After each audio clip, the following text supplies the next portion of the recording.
Hello YouTube, the Anime Ref here, and I am back with the finale of Solo Leveling Season 2. We have finally reached that point, the final episode, and how funny and coincidental because I wrapped up another series yesterday.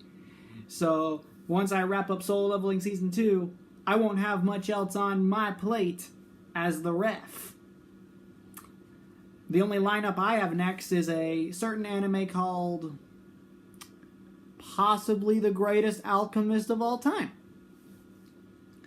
That's the only one coming up next for me. Most of the ones that will follow that one on my channel don't come out till the summer. And those will include the anime of Gachiakuta. I'll be covering that one. I'll be covering the Ideal Sponger Life when that one gets released. I'm pretty sure it's coming out this year, if I am not mistaken. And I will be also the one continuing Sakamoto Days in July. So those three are already lined up for the summer. But for right now, it'll be this episode of Solo Leveling, and then Greatest Alchemist. Okay? Okay. Last time we left off was the Jeju Island battle Sung Jinwoo had with the Ant King. And can I just say again, that episode was great. The animation, the fight itself, the way they extended the fight, they gave the Ant King more of its abilities because of it eating its victims to then gain their abilities. I'm so grateful that they remembered that that was one of his abilities, and so they made use of it for the fight. Thank you, A1 Pictures.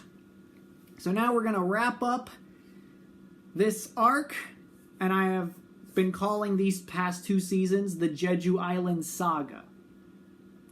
The first season started with the third Jeju Island raid, and this season is going to end with the end of the fourth raid. That's why I call these two seasons the Jeju Saga. Specifically, also, they've been building this up for a long time, rather than dropping it randomly like in the Manhwa.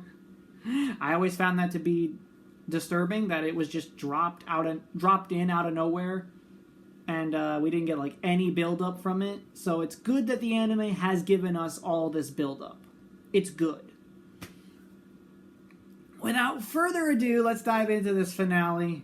Let's see how well the episode does with its voice actors, because at this point I've watched the episodes when they came out.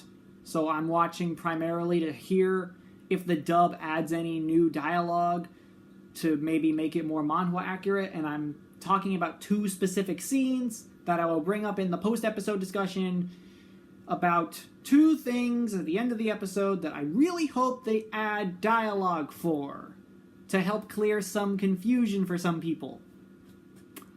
And as usual, next time you see me will be the post-episode discussion. And cut. Alrighty, post-episode discussion time. Finale discussion, season discussion. Oh, wow. That episode lived up to the hype I had.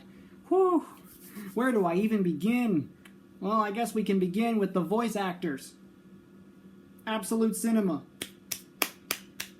I applaud them for putting in the work like they always do. Once again, Alex Lee, proving that he is my favorite voice actor of all time. He's so good. And what's funny is, just today, I just finished Mashal Season 2 on my spare time. So I got to hear funny Alex Lee and serious Alex Lee in the same day. So that's funny. Speaking of voice actors, Beru's proper speaking voice evolved again from the previous episode. It really feels like he's coming into his own as a voice actor for this character. I don't know yet who Beru's voice is.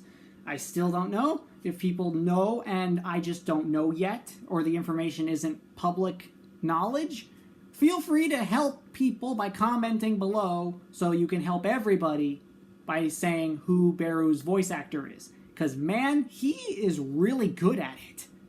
The voice sounds like he could do those funny scenes for Season 3. Speaking of, did anyone else catch it? Because I caught it. The subtlety of when he was like, "If it's your order, my king, then I shall," before going off to exterminate the ants.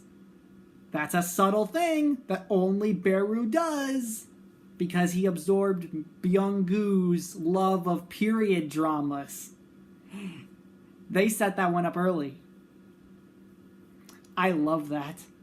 And now that the episode is out, I can canonically say I am one of Beru's biggest fanboys. I am a fan of him till I... Excuse me, let me make this analogy. I am to Beru what Beru is to Genu. I love everything about him. So everything with him moving forward is going to be absolute peak cinema. It's going to be great. To move on from that, the whole getting Byung-Gyu for healing Cha, that was actually probably the earliest thing in the episode. I love how they treated it in the anime, about how it was different, because in the manhwa, there was the whole, like, rejecting becoming a shadow, which doesn't really make logical sense. And, so I like how the anime set it up so that Sung heard Byung-Gyu from beyond the grave and was like, "Use my power." And that's what he was like, okay, he wants to help, I will let him help.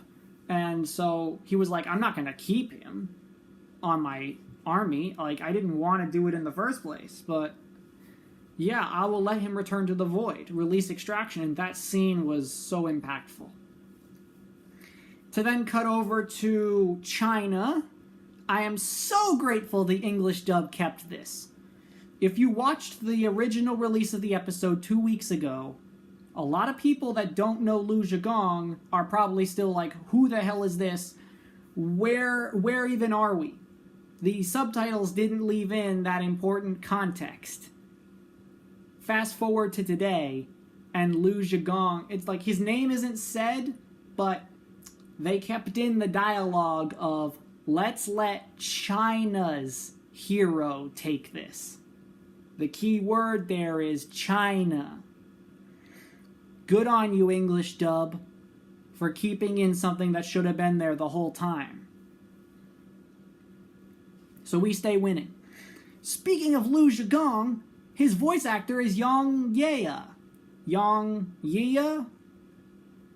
Sorry if I butchered that pronunciation, but I should recognize him. He's been in some stuff that I would know. He was a character in Demon Slayer, the Swordsmith Village arc. It goes by Sekido? Sekido? Sekido. Was he the chief of the Swordsmith Village? Man, I just got finished with all that last week. Who is that from Demon Slayer? Someone will have to correct me. I have forgotten already who that was in Demon Slayer, but he's also Lance Slashblade from the Inside Out 2 movie. Yeah, he's a great voice for Lu Zhigong. That was perfect casting. Perfect casting. As for the Monarchs at the end of the episode, they were done justice as well. Not that I feel like there's much you could do there that's not like, those voices fit perfectly. It's just that the filters they have. The filters to make it sound like they're not human, because they're not. The filter when they're speaking that gibberish, to then it slowly transitioning to a normal speaking voice, but the filter is still there for a little bit. I love details like that. It might be down to the fact that I'm an artist. I care about details, so I'm more prone to noticing things like that, especially when it's world building, character building, foreshadowing, etc. Man, I love all that kind of stuff. And I mentioned how the Beast Monarch brought up something about the stench of the ant corpses. I will say this: it is not related to Chahain. But I will make a very blanket statement. If you watched the full reaction, you would know what I'm about to say. I rank Chaheen as the top of my, waifu list of solo leveling. Okay? She is the queen. A lot of people will say Essel or Juhi or any other girl in the series. But for my number 2, I am down bad for a certain woman as my number 2. The only thing else I'm going to say about that is that she is kind of a plague herself.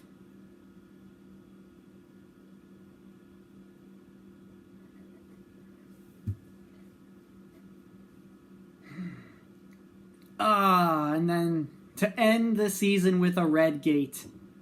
I was just like, wow, we started the season with a red gate, we ended with a red gate. That was glorious. As well as Level. I never thought I'd hear that song again. And it was at the end of the season.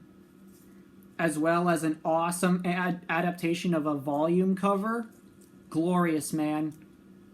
Glorious. You want to see my dance out?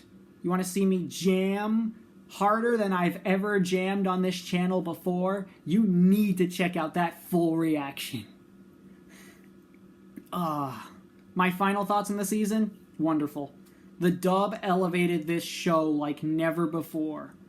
And barring that one episode with terrible casting decisions, this season was great. The Jeju Island saga is over. We can now move forward with the rest of the story. I am so looking forward to the rest of it to come. And if anyone is curious, I also put a poll on this channel if you'd be interested in joining me for live read-throughs of chapters. For anyone who is impatient like me and just really wants to go right into the story right now. That poll is up. It'll take a while to make the decision about if I'm going to do that or not. I will only do those live streams if enough people care. If not, they will only be video game live streams moving forward. And other random ideas I have. I am not low on inspiration for videos. You can be guaranteed to get some stuff from me. But yeah, that's that. I wrapped up 2 shows in the span of 2 days. What's next for the certified anime ref? Oh yeah, if it wasn't obvious, this is an anime ref certified 10 out of 10. Like that wasn't obvious. But what's next for little old me, the certified anime ref? Well, the next one's on my specific watch list. It's not a very long list. It's actually shorter than the other guys. But my next one is possibly the greatest alchemist of all time. So that one's next up on the channel when I get around to it. I'm going to ask my boss, Joey, for some kind of break, like how the Toku Stroyer got that sabbatical. So I'll be going on a little bit of a break too, before I come back with Greatest Alchemist. And I was just informed between the beginning of this video and now that I technically have another show that I should have covered a long time ago. Before last year even, I should have covered Failure Frame. Has anyone forgotten about that one? Because I forgot about it too. I read the source material before it was ever adapted, it got the anime, and then a lot of people forgot it existed. I did until during the recording of this reaction video itself. That's another one that'll be added to my list. So look forward to both of those and everything else on this channel. Thank you all for taking this journey with me through solo leveling. If you love any other animes that this channel has to offer, they're all on the channel. There's a bunch of polls for stuff to come, bunch of gaming stuff to come. So there's plenty here for people to get invested. And please hit that subscribe button if you haven't. I am 75 subscribers away from my goal of watching Avatar: The Last Airbender for the first time. I don't know how I have to keep reiterating this. I have not watched the whole show through. If I'm being genuinely honest, I watched 2 episodes of Avatar, and they were out of context. So get me to 500, and I will watch all of Avatar. So yeah, thank you all so much for watching. Hope you liked it. Hit the like button, subscribe, share the video with a friend, join the Patreon, share the channel. I want that sub goal. I'm sure you all would love it if I watched Avatar: The Last Airbender. And as always, I'll see you all in the next one. Goodbye.